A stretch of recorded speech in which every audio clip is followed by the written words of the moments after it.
It's pretty amazing what can happen when a community comes together for a noble cause, and that's precisely what happened with the formation of the Western Division of the Upper Peninsula Substance Enforcement Team, or UPSET West, which was formed in 2016 to increase the level of narcotics enforcement in the Western UP.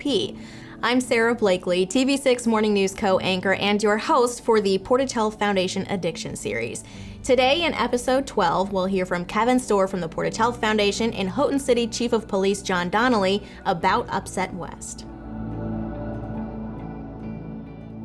You know, one of the things that we've talked about and we've actually been working very closely with is from a law enforcement standpoint and trying to make sure that our friends and neighbors that are struggling with addiction, and whether or not it is because of law enforcement intervention, that they get into care and help that they need to overcome the addiction. And one of the things that we've done at the foundation is we were working very closely with local law enforcement, Keweenaw Spirus and UP Health Systems Portage and Baraga County Memorial Hospital, working with our institutions of education, Michigan Tech and Finlandia, to really come together as a community to fund a law enforcement team focusing on getting the drugs off the street here. And I have just a couple quick notes that I think are worthy to share. So since October of 2016 through 2017, October to October, 1 year, prior to the start of the UPSET West team, we had 128 new cases and 32 felony arrests within that 12-month period. So if somebody's sitting at home watching this wondering whether or not this is really an issue here, let me repeat that. They had 128 new cases that were being investigated and 32 felony arrests. These included arrests for distribution of meth, heroin, prescription narcotics, and marijuana. Over 540 grams of meth, 420 grams of heroin were seized, another 480 units of ecstasy, and some of LSD were seized in those arrests.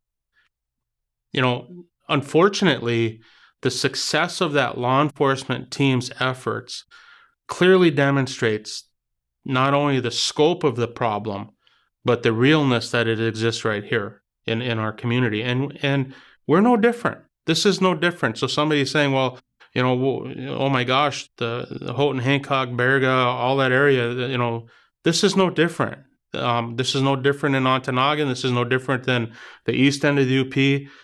This is no different than, Coshocton County, Ohio. I mean, this is what we're facing, and we need to come together as a community to not only raise awareness, but to start collaborating and coming up with some solutions. With the forming of UPSET West, we've been able to curve back a lot of that pipeline that was coming up here. For a while, it was low risk and high profit to bring heroin up into this area.